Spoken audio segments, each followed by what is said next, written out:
this happens. Girls, can I ask you a question? How do I look? Like a fraternity thing? I just got out of jail yesterday. I didn't want to steal anything. I didn't want to go to Europe. All I wanted was a cappuccino. You still think you're the greatest cat burglar that ever lived? You are one hell of a thief. Hudson Hawk is an evil man. Big E. I'm just some guy that's good at swiping stuff. Eddie, we're hanging off a castle in the middle of Italy, and you're asking me how you look? Okay. You don't gotta get technical about it. You look gorgeous. You look like Zora. Well, I didn't know. Buongiorno. Yeah, buongiorno. Maybe you could help me. I'm being blackmailed into robbing the Vatican by a psychotic American corporation and the CIA. I don't, You don't speak English? You have very beautiful eyes for a man. I got a bad feeling. I can't even swim. Hell, fall will probably kill you. Da-da-da. Oh, we ain't got a barrel of money.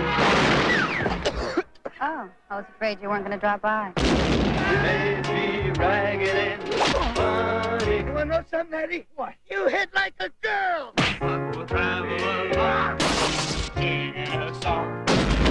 Started the week by stealing the sports sock and ended it by swiping the codex. Yeah, but What are your plans for the weekend? Hosting away the Coliseum? can't we just go back to the kissing part? Side by side.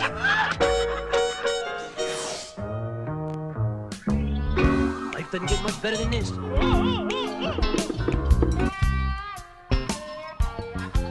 I watched Hudson Hawk last night, Mm-hmm. and it was a movie, It was a movie. and this is that movie show. Welcome in, everybody, to... Is this Bruce Willis? I have no idea. I found it on YouTube. It could be. Because he did the theme songs of Hudson Hawk. What'd you put in for the search? Hudson Hawk theme. There you go. This is Bruce Willis, Yeah. who at the time fashioned himself a singer. That's right. The Bruno album, That's right. The Return of Bruno, which I was going to get to in a little bit, but since Bill's playing some Bruce Willis for us, we'll have to start there, I guess. let's just enjoy bluesy Bruce Willis for a moment. To pull the perfect crime. Everybody knows when the cold Classic. wind blows. Classic. Yeah. I could get into this. It's very funny because we'll get to my connection to this movie in Besides just experiencing it for yourself this week. Yeah. Yeah. I was in a movie with both Bruce Willis and Danny Aiello. Mm-hmm. I was in movies with both of them. Danny Aiello, who I refer to as the New York version of Lenny Clark. He is New York Lenny Clark. That is accurate. This is That Movie Show. Mike Wendt, Liam Stryker. Bill Neville finally back behind the boards. Hello. We need somebody to control this show. And we are covering Hudson Hawk. Yeah, because Step Brothers off the rails. Step Brothers is wonderful. Yeah, no, the movie's great. I thought our take on the movie was wonderful. Yeah, it was Despite, a lot of weirdness happening here in the studio. Yeah, off the rails. Again, we need an adult. Yeah, we do. It's true. Yeah, we do. absolutely It's true. do. I Thank saw you. it. Thank you, Bill. No matter how many times we tell Bill he's not allowed to take days off or does vacations or anyway. anything, he does it anyway because we still need him to come back. Yeah, right. Hudson Hawk was released May 24th, 1991. It had a budget of $65 million because, giant sets, 5 countries to shoot in. Yeah. Bruce Willis after Die Hard. But it made $17.2 million. Danny Aiello. Danny Aiello, yeah, of course. Big name back in the 80s and 90s. 80s more than 90s. Yeah. Directed by Michael Lehmann, produced by Joel Silver, and 4 writers on this. It took 4 people to craft this story. How? Well, I'll let you know. Stephen E. D'Souza was one. Daniel Waters was another. Robert Kraft, not that one, was another. And, I wish it was that one. And it is the one and only writing credit of Mr. Bruce Willis. Yeah, of course. The writers, let me show you some of their credits for a moment here. Let's see. Of course, Bruce Willis, we just mentioned it was his only writing credit. Yep. Robert Kraft, not that wish. one. Personal friend of Bruce Willis. Okay. It's also his only writing credit. Yeah. He's more of a music guy who's actually the head of Fox's movie music division. Okay. But he became a personal friend of Bruce when he was playing piano at this bar. Yeah. And the bartender got up and just randomly started playing the harmonica with him. That bartender in Jersey was Bruce Willis. Oh, very fun. An I love playing aspiring- piano for you guys. Yeah, that's Robert Kraft. Robert Kraft that's- sitting there playing piano.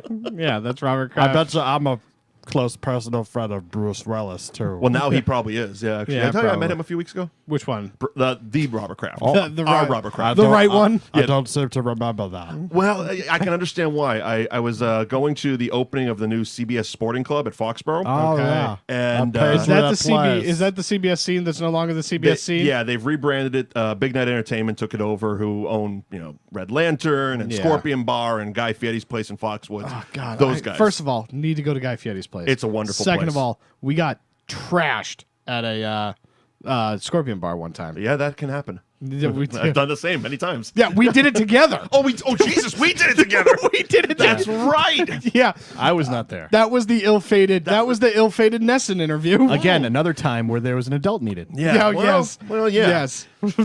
Luckily, the tab was picked up. But so I was going to that party, and I was showing up. I was about an hour late. It started at like 6:30. I'm getting around 7:30, and I pull in.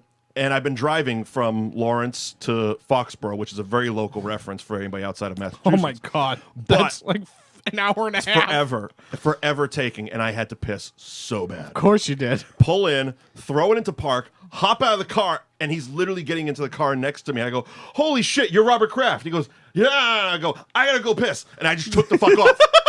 Like, I had to go that bad. But you couldn't say hi to Robert I Kraft. couldn't even bother with a selfie at that moment. Who the hell was that idiot? And I was so pissed. That's so funny. That is amazing. So that's that. The other two writers on it were, what did I say their name? Daniel Waters was one. Daniel Waters wrote Heathers. He wrote the screenplay for Batman Returns. Yep. Demolition Man, which we have covered. It's in the archives over at NewAgeInsiders.com. And the fourth writer, which is probably the one with the most impressive writing credits. The name is Stephen E. D'Souza, and he wrote, let me see here, 48 Hours, Okay. Commando, Oh, I like Commando. Jumpin' Jack Flash. Commando is one of my favorite Arnold Schwarzenegger movies. I like to go commando, my silk robe. He also did The Running Thank Man, you. another Oh, great Arnold one. Yeah. He wrote Die Hard, another 48 Hours, Die Hard 2, and then Dying for more money. and then Hudson Hawk. And then no more. He also let's see what did he do after Hudson Hawk? He did Ricochet, which is very it's another one of those on the guilty pleasure list with Denzel Washington, John Lithgow, and Ice-T. Oh, Jesus. The Flintstones movie, Okay. Beverly Hills Cop 3, Ooh. Judge Dredd, Real mixed bag. Which Judge Dredd? the Stallone The Dredd, Stallone one? Okay. Lara Croft Tomb Raider, The Cradle of Life. Sequel. Awesome fucking name. So yeah, this is what happened after Hudson Hawk. Yeah, Before it, he wrote 48 Hours and Die Hard Yeah, and Commando. and it was great And then it's movies. like, oh, Hudson Hawk. Mixed bag. Hudson Hawk was also the very last movie ever produced independently by TriStar Pictures before getting bought by Columbia. Yeah, because this movie tanked so hard. Pretty bad. Let's see. Who are the stars of this Well, wonderful piece of motion picture history? yeah. Of course, Bruce Willis, Danny Aiello. Danny Aiello, New York Lenny Clark, Andy McDowell, Richard E. Grant, Sandra Bernhard, Donald Burton, James Coburn, and a very early appearance of David Caruso. Oh, that's right. David Caruso. And no sunglasses taken off. No sunglasses had. He played Kit Kat, I believe. Yeah. We'll get to the Cold Candy Bar thing. Yeah. What else can we do before we get into Liam's take on it? Yeah, because I got Because there is thoughts. some. As we heard, of course, Bruce did the music for this. Yeah. Because Bruce was fashioning himself a singer at the time, which, as I'm sure you're going to get to, there was, yes, 2 musical numbers by Bruce and Danny Aiello, another actor who fashions himself a singer. Yeah. If you go to Amazon looking for Bruce's album, Bruce Willis, The Return of Bruno, you can get it in a 2-pack for $67 with songs from The Crystal Cave by Steven Seagal. What? And there's a very sexy Steven Seagal cover photo of him holding a guitar neck. Return of Bruno. It was an album in 1987. He was just coming off Moonlighting. He was like a big TV star, Bruce Willis. Yeah. A lot of people forget that Moonlighting. shit. Moonlighting was his big thing. It was before Die Hard even. Yeah. And they did an HBO mockumentary on The Return of Bruno. Really? Yep. and you can find it on YouTube. Oh, the whole doc, because you can't find it on anywhere on HBO. Yeah, no. I have HBO streaming service. It doesn't exist there. That's really unfortunate. There's very few things that HBO produce that they don't have on their streaming service. That's one of them. Yeah. It's got to be a handful. But you can find it on YouTube. Yeah. All right. So let's get into one of my favorite guilty pleasure movies. I feel it's right up there with Showgirls, Hudson Hawk. Okay. Your first time watching it. This is my first time watching it. Mind you, folks, that this was Liam's choice. Yes, it was. And it was because I had never seen it before. And that is and I appreciate you trying new things. That's why. See, unlike what was the one we did in that 5-pack of movies that you Here Comes the Boom. Here Comes the Boom. See, I knew going into it I wasn't going to like it. Right. But you didn't have any precursors before. You were actually going in blind. Yeah. Blind. So I, maybe it's a little harsh because I did enjoy this movie. Okay. Right? But I enjoyed this movie when they did it 5 years prior. Go on. This movie is a terrible, terrible, terrible attempt to redo Big Trouble in Little China. That's exactly what this movie is, because Jack Burton is a reluctant hero. Now the GIF makes sense that you sent on Twitter, but yeah, I didn't connect that. Jack Burton is a reluctant hero, right? So is Bruce Willis. Right. That's why. They're both reluctant heroes brought into these larger-than-life plots that are none of their doing. Jack Burton in Big Trouble in Little China, which we will do on the show. Yes, definitely. Because that movie is fantastic. Fantastic. All he wants is his truck back. Yeah. That's all he wants. And he goes and he sees his buddy, and he gets caught up in some sort of Asian blood feud. Mm-hmm. And then there's a magical demon wizard that's going to somehow steal the soul of this woman. Mm-hmm. And he has to stop that, and his Asian friend helps. And then the grandfather from Three Ninjas is also there. How is that anywhere near the... Did you watch the right fucking movie? I did watch this because Hudson Hawk is about a cat burglar who gets out of prison, gets shanghaied into robbing something, and then all of a sudden has to stop the world from being overflowed with gold. The plot of the villain, like their goal, makes no flippin' sense. Sure it does. They have this machine that makes it takes lead and turns lead into gold. And turns into gold. Right, and that's great. You can buy the world. Right. But as Richard E. Grant so wonderfully pronounces, world domination. I loved his fucking performance. I really did. Oh, it was over the top, and I did appreciate that. But the plot of the evil villain plots is like, so what we're going to do is we're going to flood the world with gold and crash the world's economy. Yeah. And it's like, okay, yes, that's definitely what's going to happen. But at no point were they like, yes, but it will be good for us because we are the world's leader in silver. So then silver will be, because gold will become worthless. Well, I mean... So we'll be loaded, and we'll be able to buy a bunch of stuff because we have gold. Okay. And then the world gold market will crash because there will be too much gold, and it will become not as valuable. And so we are the leader in silver mining. I didn't know there was this subplot. No, that's what I'm saying, is they didn't have that. Oh, so you're writing Hudson Hawk 2. I'm trying to make sense of this movie. The 2018 10-episode Netflix series Hudson Hawk, remade by Liam Stryker. Yes. This is what's going to happen. Yeah, because the villains don't have Will there be a musical number each episode? Yes, if we're going to do the musical numbers, you didn't even follow the rule of threes. There was only 2 musical numbers. Does the theme song in the closing credits count? No, it doesn't. Because it's Bruce Willis and Danny Aiello. No, Danny Aiello, when they were fighting in the middle of Rome for some reason, then that's when they should have. That is when... It seemed a weird place to do a song and dance when you're trying to escape. Right, but that's also the perfect time to do a song. I guess.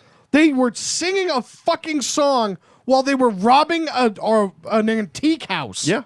So, yeah. And the other one was when they were shooting grenades. Yeah. So, yeah, if we're trying to escape, let's sing another jaunty tune. Yeah. You say it like it's a bad idea. Oh, God. But they didn't do it, and that's why this movie was bad. Then there was that animatronic fucking figure from the Carousel of Progress that was the head of the CIA. James Coburn? Yeah. Oh, my God. Oh, my God. Wow, James Coburn is a very well-respected actor. Yeah. And it was scary. I felt like we were 30 seconds away from his skin melting off. Just around his mouth area. Okay. That we were just going to, it was just going to turn into an all-teeth monster. There was an excessive amount of bronzer in this film. Oh, I God. Felt, yeah, this movie. Oh, my God. Especially for a guy who spent the last handful or however long he was in jail. Yeah. Bruce came out with a pretty savage tan. Yeah, savage. Savage. Because, when the sun was hitting through his... Oh, he just kind of positioned himself right by that cell. Yeah, right. Right by that window of the cell. Yeah. But in all reality, that is my comical take on my issues with the movie. But in reality, this movie didn't know what it wanted to be. No, and that's it really didn't. It was a Frankenstein of movies because the tone was all over the place. A lot of that again has to do with the fact that this was a Bruce Willis project. It's the reason Bruce has only written one movie. Right. There were a lot of fun things in it, but like I said, there's Big Trouble in Little China, The Princess Bride, which I think came out maybe after this, but there was some tale of whimsy out of The Princess Bride that was in this movie. There was international globetrotting, so it kind of felt like a James Bond movie. Ish. But it didn't know whether this movie would have been better. 4 countries, 5 cities. Yeah. It was actually filmed, which is again why $65 million for Hudson Hawk. New York City, Rome, Budapest, London, England, and Los Angeles, California were all locations that were used.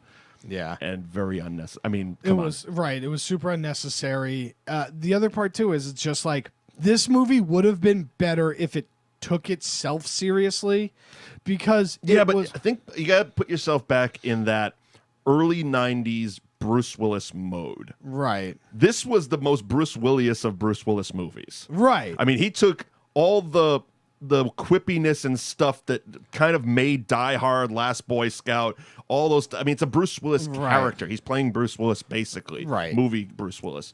And then also throwing in, much like those movies, the action stuff. Right. Blowing shit up, getting in the fights, saying fuck a lot. Yeah. It was a very Bruce Willis movie. Yeah, it was, and I'm not saying that as a positive either. No, it wasn't, because much like a lot of people, much like Bruce Willis, you need somebody to ring that fucking guy in. Right, and that was going to be my big point. Is I think the last time we talked about it on this show was we talked about Adam Sandler, and he's come up a bunch of times where it's the reason why the Adam Sandler movies haven't been good is because he's the guy in charge. Right.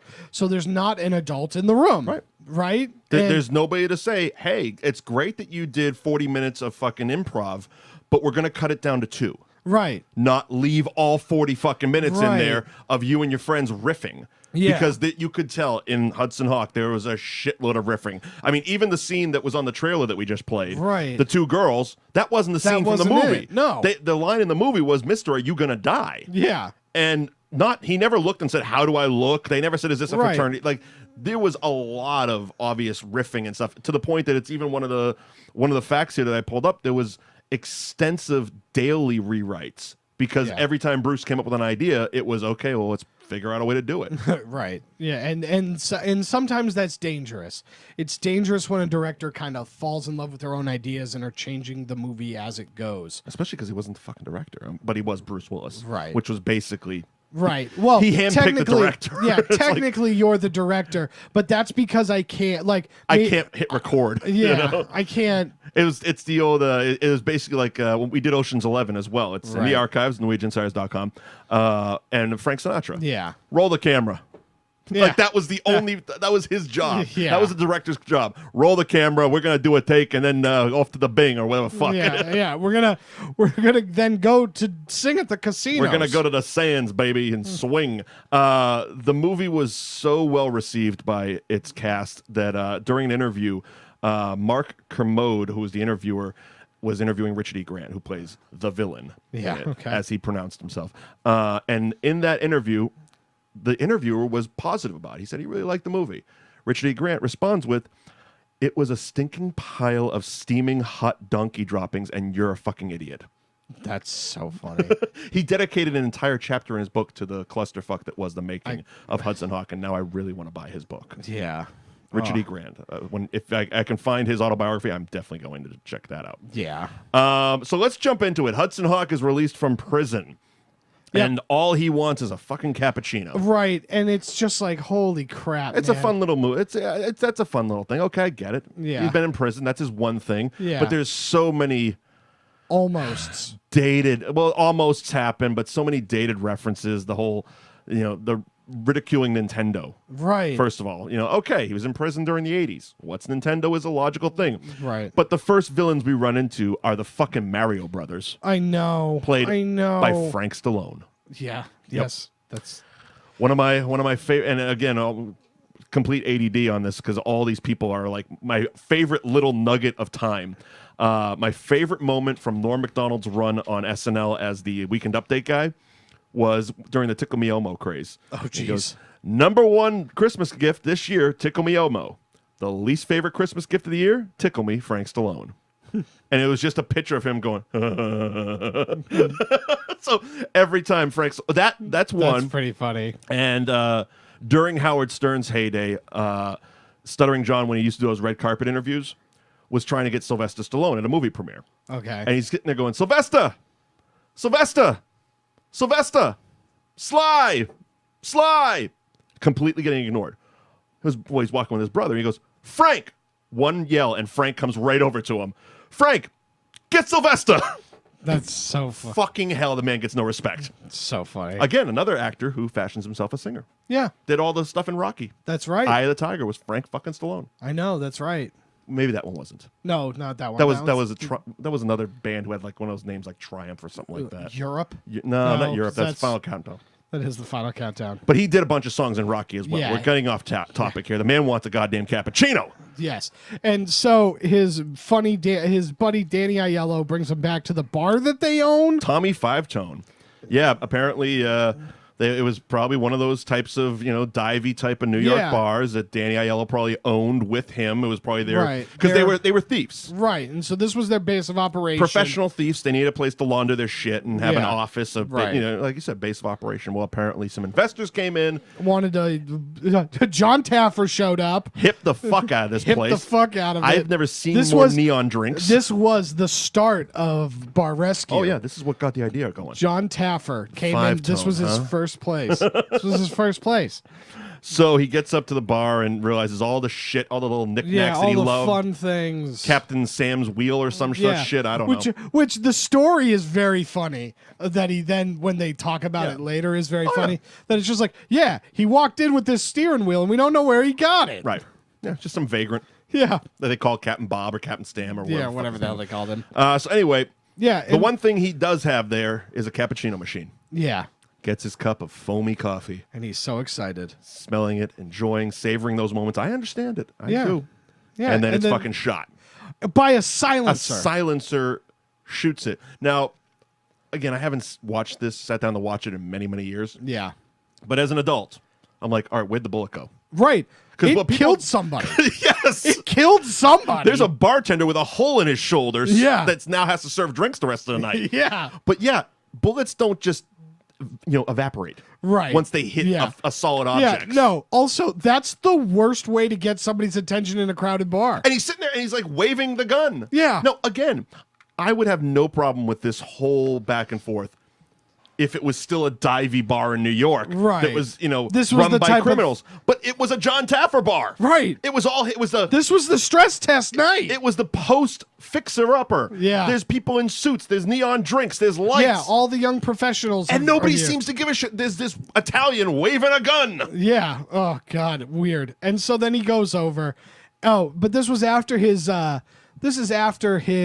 parole officer was like, you got to rob this auction house. Yeah. And we won't have to do parole. Yeah. And Hudson Hawk is like, no. He didn't want it. He wanted to go straight. I want to go straight. No, thank you. I'm not going to do it. It's like, you're going to do it. And that's why they make parole officers in movies always just look like blithering alcoholics. Right. This guy hasn't seen a shower in a month. Right. They also, he's entrusted to the keys to the prison. He literally takes the keys and goes, yeah, I got it. It's like, you don't fucking work here, dude. Well, that's not how parole officer works. You also don't get out of prison and then walk through the prison. Right. Like, in theory, you get your shit at the door and leave. Yeah, I don't know. I don't know why they walked through the prison. Yeah. So they can have this little exchange. Alone. Yeah, no guards. No guards. Cool. We're just going to walk by all of the cells. And then they open the big fucking dramatic prison door, as you do. We've seen it in Blues Brothers and everything else. And I love these friendly with the guys. Like, see you later, Mike. Yeah. All right. Eddie or... Eddie. They can't decide what the fuck to call this guy either. It's so annoying. Eddie Hawkins is his real name. Right, and he's the... Hudson Hawk. He is the Hudson Hawk. He actually explains the origins of his name. It's a hawk. It's, the hawk, the flight of whatever the fuck, and he lived by the Hudson River. Yeah. Sure. Fun. Awesome. So they end up trying to go and rob this place because the Italians are like, you're definitely going to do this. Yeah, and they were going after, a horse statue. Yeah, and so they go through and they... I don't know why, if they were concerned about the rope, the weight of the rope to get into the building. A lot of fat jokes about Danny Aiello in this one. Yeah. I don't know why, if you're doing that, why you don't go one at a time. It's not funny. Yeah, it's not funny. It wasn't funny. Fat man stresses the rope. Yeah, it wasn't funny when they did it. Well, it was supposed to be. Yeah, but it wasn't. There was a swing at that comedy. So then they end up going and start singing as they start singing as they start robbing the place, which is stupid. Musical number. Well, that's how they keep in time, and that's they established at the bar, right? That their little bit of back and forth OCD trivia, right, is that Hudson Hawk and Danny Aiello's character, Tommy Two Tones or Five Tones, Five Tone, know the exact to the second time of all these old songs, right? And so they're gonna sing those songs, so they know how long they have to get out. Right. And so that's what is the first song? The first song is. Side by Side is the last one. Side by Side is the last one. I think it's like Swing on a Star. Swing on a Star. That's right. And so they sing that as they're robbing the place. As they're robbing it. And they could just, hum it to themselves in their head, but they're actually like belting that shit out and dancing and like doing pauses and stuff like that. So it's like you're pausing for like this musical number part where you just keep moving. Just keep going. Moving. Keep going. They do it at the end too that bugs me, but we'll get there. And so then they end up getting found out that they are robbing the place because they've recirculated the tape, and the guards notice that a chair that was broken. Back in the days of video cassettes, Google it, kids. Yes, they rewound the tape, right, so that the security guards would actually be watching playback, right, of it's not live, not thinking, hey, as they see, yeah, that's us. Yeah, what the hell? And the chair another fat joke that we made in the movie broke because fat guy breaks a chair. Always funny. Yeah, and he fell. And he falls down. Well, now the chair's back put together. Yeah, no. Despite Big Stan carrying the chair back to the office. Right. Wahapa. Oh, no. And so they end up chasing him out. Shenanigans ensue. Yeah, they have to jump out of the air. They have to jump off of the building. Yep. Through a canopy. Yep. The canopy rips. Yep. And they're okay. Well, it's a weird cut. Yeah. Because the way that it's cut, it makes you believe that Bruce Willis jumps out of this building through a canopy and lands in a chair in an apartment somewhere. Yes. It's a cool edit, except for the fact... I'm like, where'd Danny Aiello go? Well, Why isn't he here? We're in the middle of a thing. Yeah. Like, it's a cool... Is the song over? Yeah, it's a cool transition. So then we end up finding out that they're all working together. They're all working together. The parole officer, the Mario Brothers... Yeah. And now we are introduced to English Butler. Yeah, and really what they're in on is not the statue itself, but what is inside the statue, which is a piece of Leonardo da Vinci's gold turning to sheen. Yeah. So I think that could have been a better way to say that. Yeah, in the pre-credit scene, or actually during the credit scene, Leonardo da Vinci made this machine in Italy that was supposed to create bronze, but instead it created gold. And so he took the three. It was like a 3 mirrored piece. Yeah. And he scattered them into different pieces of art throughout the world. Right, because people shouldn't have it, blah, blah, blah. We also get the payoff to why Mona Lisa hasn't smiled. Right. Because she's got jacked up teeth, apparently. Yeah. Ha, ha, ha. Ha, ha. Comedy. Comedy, folks. Yeah, and so, they end up killing the parole officer. Yeah, they Humpty Dumpty the fuck out of that thing, although I did like that line. And then slicing him up. Yeah, parole officer dead. And so thus begins the, nonsensical part of this. This was fine if the mob was, blackmailing him into a lot of stuff, but the mob was just a stupid, like plot device to get you to kick off the story. And the Mario Brothers represent the mob. Yes. They were the dummies. Yeah. I do love the fact that the butler's played by Donald Burton. His name was actually Alfred. It was actually Alfred. And I heard it a couple times, and I thought that they were just making Batman jokes. Yeah, no. And then I'm like, oh, his name was actually Alfred. It's Alfred, and it is a Batman joke. It is. That's definitely a Batman joke, but it's kind of less funny. It is less funny. It's less funny because he should have been Winston, but they kept calling him Alfred. Exactly. See? That's comedy. Wait for the 10-episode Netflix series Hudson Hawk coming out next year. Yeah, it's going to be great. It'll be wonderful. Yeah, I just called Netflix, and we got greenlit. We got greenlit based on this podcast alone. Yeah. They were watching live. They sent you a text like, yeah, you're good. You're good. Here's a check. Here's $10 million. Here's $10 million. Yeah, exactly. It's $10 million. You sure you don't want more? Yeah. Like, we can give you more. Yeah, you want 20? We just acquired MoviePass. It's cool. Yeah, right. Right. So now, is this the ambulance chase? Yeah. Okay. Yeah, because this is another part of why it's $65 million. Yeah. Well, in a terrible. So, like, look, I'm also okay with like living in the world that like the movie is based in, right? So we live in a world. It's a living cartoon, right? But it's like we live in a world where, we live in a world where Da Vinci has created a machine that turns lead into gold, right? So I'm on board. And it's stuff like this that really annoys me because it's like I can take them jumping off of the building, going through the canopy, and living. Sure. Him on that gurney getting dragged, I'm okay with. Mm-hmm. The sheet that is dragging him ripping, and then somehow him passing cars on the highway. Not okay with. The gurney actually sped up. It passed the ambulance. When it got released from the ambulance, it sped up. And no, thank you. No, you're not living in that world? Where Bruce Willis can propel force? Yeah, I'm sorry. I can't. That's where it started to go down. But he had exact change. That's even more nonsensical. And that's the only reason that gurney sped up was to get that joke. Right, was to have him throw coins. It was such a jokey action scene where 3 people died. Yes. By the way, the body count of this comedy was 22. Oh, yeah. That's a pretty high comedy body count. That is definitely a high body count. Stabs a guy in the face with a whole bunch of needles. Yeah, well, and somehow that guy's still alive? I thought about it, and you probably could. None of them went through his eye. And the other needle thing could go. Well, the other thing too is he died because the ambulance flipped over and exploded. Oh yeah, because that's how explosions work. Yeah. Yes. It flips, blows up. Yeah. Oh yeah. It's a car movie. Yeah. You shoot the gas tank. Yeah. Right. Shoot the gas tank. You're okay. So Frank Stallone's dead. Yeah. He might have died from the injuries later. Sure. But he definitely died because of the explosion. He was in a coma for many months. There was a lot of burns on his body. Yeah. The whole we can dive into the backstory in the Netflix thing. Right. Yeah. But we're introduced to now the candy bars. Oh yeah, because the CIA needs to get involved for some reason. Because this gurney that was traveling on what was supposed to be the Brooklyn Bridge, I believe. Yes.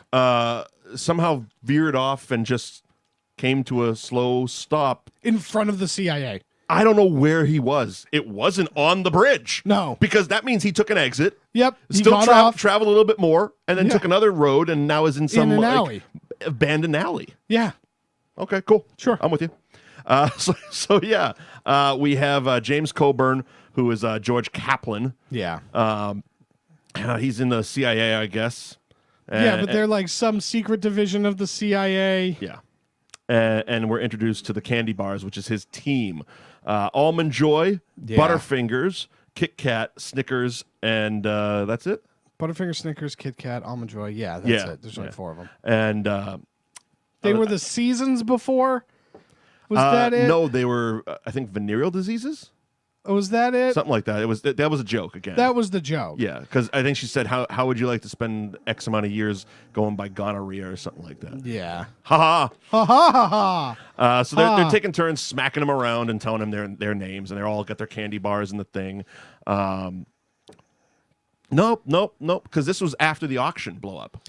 Yeah, because there was an explosion at the auction when we first saw all of them. Right. So he put 2 and 2 together. Yeah. So this isn't the first time. This is the first time we meet them. We're introduced to them here. Yeah, because we also meet the Andy McDowell, the secret nun, which I don't know if she's a secret agent or a secret nun, or what the deal is there. But that is also stupid. Anna Barali, Yeah. Played by Andy McDowell, who is totally Italian, obviously. Yeah. We also meet the Mayflowers at the auction. We do. and I thought they were brother and Darwin sister. and Minerva Mayflower. They might have been. They were weird. Yeah, the whole thing was They were weird. weird. They had Bunny, their dog, that likes balls. Yeah. And Sandra Bernhard, Richard E. Grant. Sandra Bernhard on her kind of her running that Roseanne train. Yeah. It was like, she got a little bit hot. She became friends with Madonna, did this movie. I think she had a talk show for 20 seconds and then was nothing. Yeah, probably. Yeah. Yeah. Yeah, because I remember looking at her being like, I know you. Yeah. She was a stand-up comic. That's what she was in the 80s. Right. So yeah, Butterfingers, of course, at the time I knew him as Latimer from the program. Yeah. Most people now would probably not recognize him, but know him as the current Leatherface in the Texas Chainsaw movies. Right. Yeah, He's yeah. been Leatherface in the remakes. Andrew Berinsky. It's a long, terrible name with a lot of consonants in it. Yeah. David was Caruso was Kit Kat, as we mentioned earlier. No with sunglass bits. Sans sunglasses. And Almond Joy was Lorraine Toussaint, and Don Harvey played Snickers. I'm not familiar with either one of them. Yeah. But we'll probably get it on Twitter that we're not familiar with them. Sorry. So Don't care. So after taking turns smacking him about, they realize that there is a connection between Hudson Hawk and George Kaplan. He's the one that set him up to go to jail. Right. And then they give him a needle, knock him out. And then bring him to Rome. And wake him up in Rome, because as you do, you ship him to Rome. Yeah, and so now he also ends up getting kidnapped by the Mayflower Industries. He's a terrible criminal. Yeah, right. For a person whose whole deal is like being stealthy. Yeah. You're not. You're not. You're not. You have terrible perception about everything. Right. And so he ends up getting kidnapped by the Mayflowers. Everyone gets a jump on him. Right. And so the Mayflowers are like, I'm going to make you do this. So now both the CIA and the Mayflowers are like, you need to rob this thing for me. At the Vatican. At the Vatican. Yeah. I love the car ride he takes with Richard E. Grant, where he just literally sit there and it's like, why'd you duck at the auction house asshole? He goes, what can I say? I'm the villain. Yes, every part of Richard E. Grant in this movie I love. Oh, he gave zero fucks. He really did. He gave zero fucks in this movie. I don't know when he turned it off and was like, fuck it, it's a cartoon, I'm going for it. Well, because I think probably what happened was he went into this being I still have to serious. read that chapter of his book. It probably was. He was being serious. Right, and he was like trying to play this for real. Well, because he was probably picturing, Bruce Willis action movie, spies, villains, all that stuff. I have to be the new Hans Gruber. I got to be Alan Rickman. Right. Then he got on set and was like, this is not Die Hard. because his direction from Bruce Willis was probably like, be more British. Sung to him with a harmonica. Yeah, be more British. Be more British. Be more British. You're the bad guy. Yeah. I'm going to sing a song. Yeah, I'm going to go sing a song. We cool? Yeah. So they right. So they both have to steal the thing for the Vatican, which makes no sense later on. Yeah. When you find out they're working together. Yeah. When you find out that they're working together, it's like, so the drama of is he going to steal it for the good guys or is he going to steal it for the bad guys?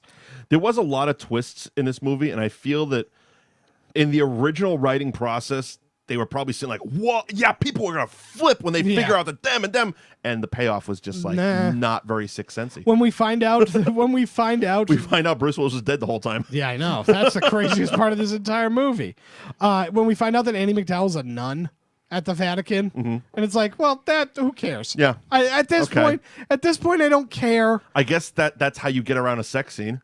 Right. Because that seems the only reason they did that. Right. Because it was like, oh, yeah, Bruce Willis, and he's pretty much making it. He wrote a sex scene in. Yeah, right. And Andy McDowell was like, yeah, fuck that shit. Yeah, not this movie. Not this movie. There might be someday. There might come a day, like most actresses, where I show my tits in a movie, but it's not Hudson fucking Hawk. Yeah, right. I'm a nun. I'm a secret nun. Well, how do we get around it? I got such sexual magnetism. I'm Bruce fucking Willis. Yeah. Make her a nun. Perfect. She's a nun. It's like, holy crap. I can still make out with her, right? Yeah. Yeah, cool, Bruce. Get a Tic Tac. And then in a scene that I don't fully understand, we find out that Danny Aiello is also set him up somehow. Yep. And it's like, so at some point in he this took a payoff. He thought the job sounded fun. Yeah, at some point in this movie, everybody turned on Bruce Willis. Sure. It's like, why? Why? Why do you all subsequently both need and hate Bruce Willis? Well, I don't think Danny Aiello hated him. Yeah. I just think Danny Aiello expected him to be on board with it. Yeah. And when he wasn't, he was already, deep. in deep. They're probably the ones that bought the fucking bar. Yeah, probably. He probably owes them. The Mayflowers, or he just knows that they're going to cut him up with the butler. Yeah. So it's like, oh yeah, he'll definitely be on board for this. Yeah. Oh, you're not into it, huh? Oh, shit. Okay. Yeah. Well, fuck it. Yeah. Yeah. So they fight, and then they steal away into the night. Fake fight. They fake fight. They don't real fight. They fake fight. Right. And that's how they end up getting away from everybody. Somehow they also got their hand on blanks.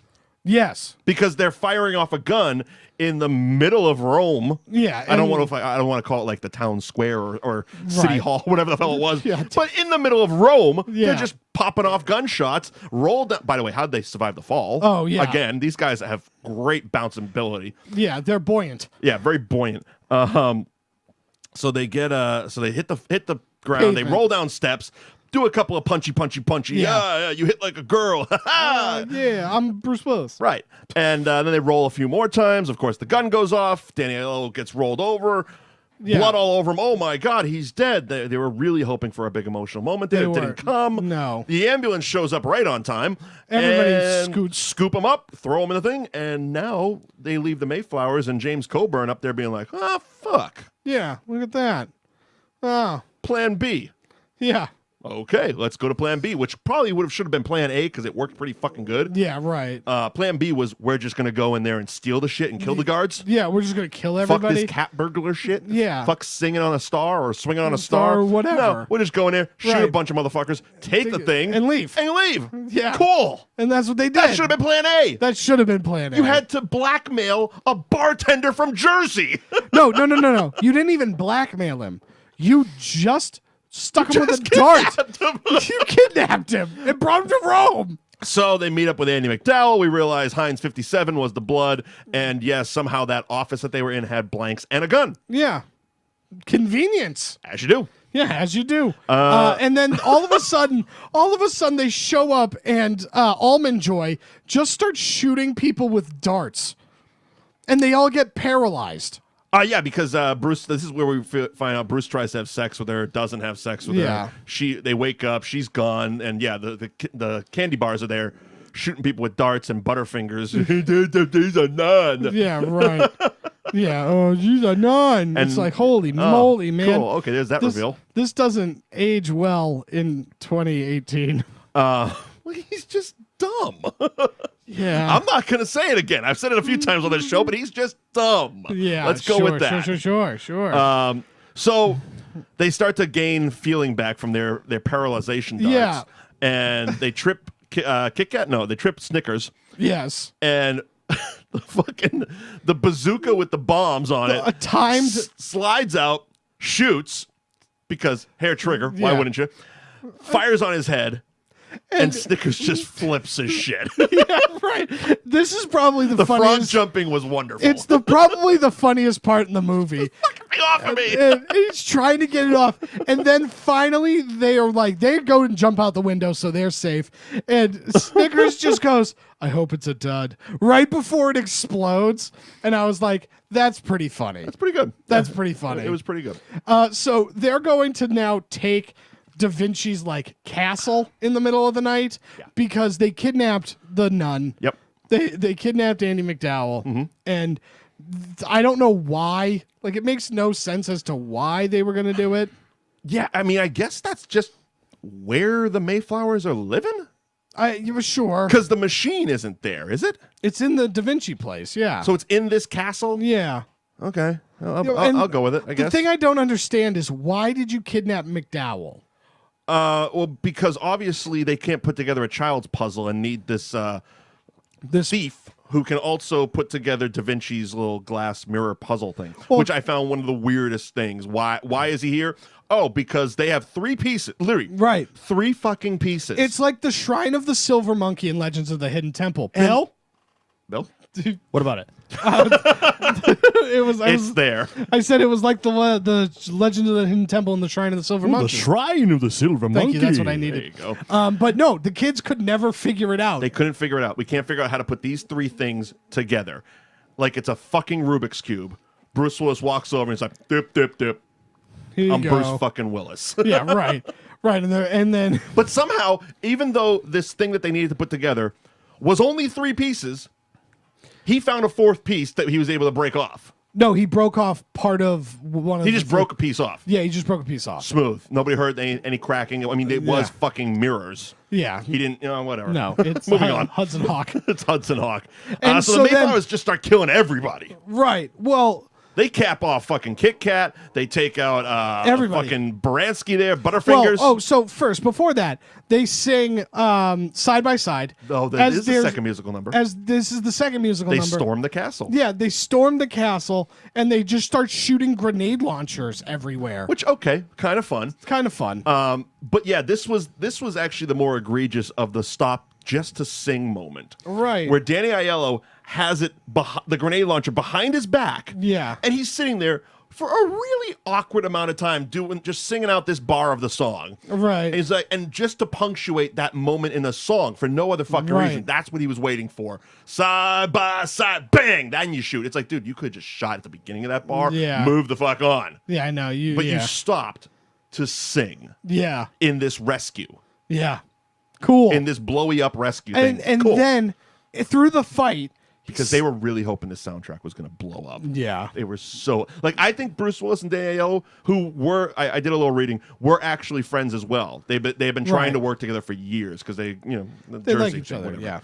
yeah. Again, he's the New York fucking Lenny Clark. Yeah, for and, sure. so I guarantee you, when they finally got together on this, and he's like, all right, and we're going to do songs in this, but also on the soundtrack. They're like, oh, imagine if this took off and we could just do our fucking singing career, man. That'd be wonderful. Yeah, right. Fuck making movies, man. Yeah. Music's where it's at. Me, you, Aiello, Seagal will get together. Aiello, Seagal. Yes. And so then Danny Aiello ends up getting trapped in the car. Yeah, well, he goes after the butler. He goes. Oh no, he goes. The after, butler's driving. He goes after Darwin Mayflower. I thought he goes after George Kaplan. Kaplan was up on the top fighting with Bruce Willis and jumped and got thrown down onto the car. Onto the car. Anyway, the car takes off. One of the great last words before you die. Yes. My pension. Yeah, my pension. My pension. It's like good. Spoken like a true CIA man. Yeah, it was good. And the car blows up. Car blows up as you do. And Danny Aiello's in it. He's in it. So now they've gotten to the part where they break off the mirror piece. Again, we believe he's dead for the 3rd time this fucking movie? Yeah. Okay. And so we're putting it together. So we put it together, they put it in the machine, and all of a sudden it turns into Sandra Bernhard is having a real like Hitler moment up there where she's just really commanding the whole fucking thing. Well, it turns scientists are getting punched left and right. It turns into the end of Raiders of the Lost Ark. Oh, very much so. That's yeah, just good what reference. it is. Yeah, very much. That's all this movie is. The only thing was nobody in Raiders of the Lost Ark was dry humping. Yes. And talking about Leonardo da Vinci sitting in the back of a limousine naked eating, what was it, microwave sushi. Microwave sushi. Okay, microwave sushi hadn't landed on me as a kid when I first saw this because I didn't know sushi. But holy shit, that sounds all kinds of disgusting. Oh my God, yeah. Gross. Microwave sushi naked in the back of a limousine. Yeah. Like, what does that even look like? Oh, I mean, Richard E. Grant, man's dashing. Yeah, dashing. He was in Spice World, damn it. Yeah, he was. We should do Spice World. I believe he's his brother or cousin of, what's the other Grant? Carrie? No. Hugh? Hugh Grant. Hugh? Ulysses. I want to say. Yeah, definitely Ulysses. I want to say it's his brother. Yeah. Ulysses would be his grandfather. Dr. Allen. Yeah, Ulysses would be a bit old. And, yeah, different relative. Yeah, It's on his mom's side. He doesn't Completely. talk about it. Talk about it. The whole Ulysses Grant scandal. Yeah, we don't talk about it. Keep going. I'll But figure it out. so yeah, that's all this movie is just a series of things that we saw in other movies that would be fun. It would be great in this scenario. Would be great in this other movie. Yeah, this was great in this other movie, so we're gonna do this. Right. That's all it was. Yeah. So the so after he forgets to or breaks off a piece of the mirrored thing, the ship blows up. Everything goes sideways. And the only way that they can escape, after murdering the dog by just shooting it with a tennis ball gun. Yep. They just murdered that dog, which was so funny. The butler had a great murder though. Yeah, he cut his own head off. He capped himself. Yeah, because he had the cool like bladey shooty outy deals from his sleeves. And so he was trying to kill Bruce Willis, and Bruce Willis gets the upper hand, ha ha ha ha ha ha, and basically closes the door, and the momentum of him swinging on the door is enough for him to fall off and cut his own head off, which was weird, but it's like, okay. I mean, why not just take your arms away as you're falling? Like, stop yourself. Yeah, right. It was weird. I know, it's a movie. Yeah. But so they end up flying away, and Andie MacDowell is one of the worst damsel in distress, by the way. She even says it in the movie, but it's almost self-referential because she's so bad at it. Yeah. I mean, he's sitting there, he's like, I just killed Darwin and Minerva and the fucking butler, and now I gotta kill this fucking dog. Yeah. Do something. Do something. I need you to do something. And so, yeah. So they bust out Da Vinci's fly thing. Yeah, and they fly, and somehow like the world's first hang glider. And somehow it all of a sudden becomes noon. Yeah. You know what I mean? Hey, baby, it goes from 6 to noon real quick in this bitch. Yeah, it's like, holy crap, guys. So they land in a village. Holy crap, guys. They land in a village. Time means nothing, and everything means nothing. Nope. And so they land in this village, and they just, like, wander off. And they're like, yeah, we saved the world, kind of, even though there was no plan. Left all the evidence behind for kids to play with. Yeah, they left all the... Yeah, you kids, go have fun with this priceless artifact of... Leonardo Da Vinci made this. Yeah. I get it. We used it to escape, but here, fuck with it. Yeah, go have fun. Yeah, go have fun, kids. Fly. Just climb all over it. Break it. It'll be cool. And then comes another return of Danny of Aiello. Danny fucking Aiello. Yeah. He is truly die hard. I was watching this movie, and it was late.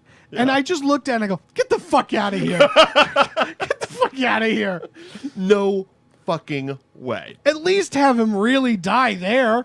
And he's like, yeah. He gives like a bullshit, half-assed, like... Loved it. I loved it because they're running down all the things that happened to him. Yeah. The car was on fire.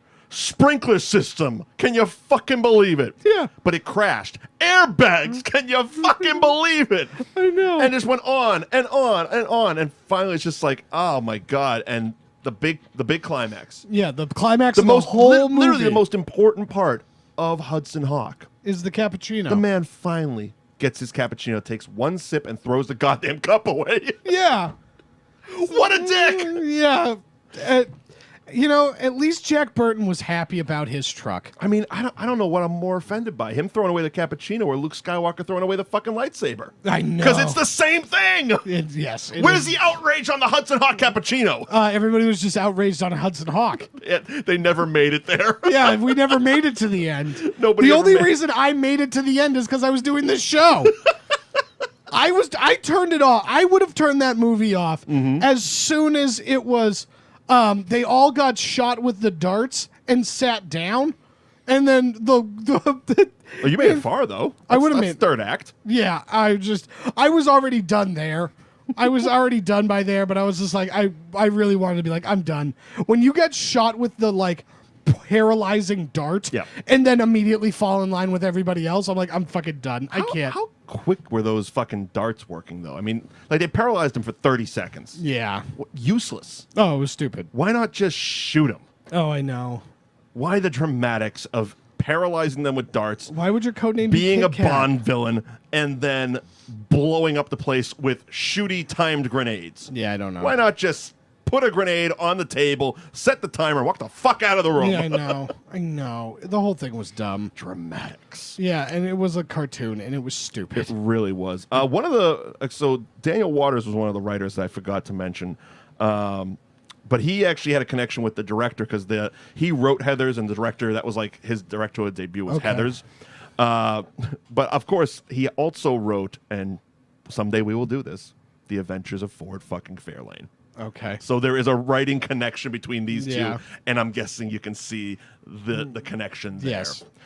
So that is Hudson fucking Hawk. Yeah, don't watch this. Watch Big Trouble in Little China instead. Watch this. Please watch this. Watch that way this. it gives you an excuse to then listen to this show or watch this show. Yeah, do that. Watch it for research purposes so you can laugh along with our jokes. Yeah. See? And, of course, buy Bruce Willis's album. Yeah, of course. And if you want to get a 2-pack, Steven Seagal's is pretty amazing as well. Yeah. Songs from the Crystal Lounge, Steven Seagal. Coming up next week on That Movie Show, it was the 2013 Michael Bay film which apparently was inspired by true events about bodybuilders who just want to have a great Miami lifestyle.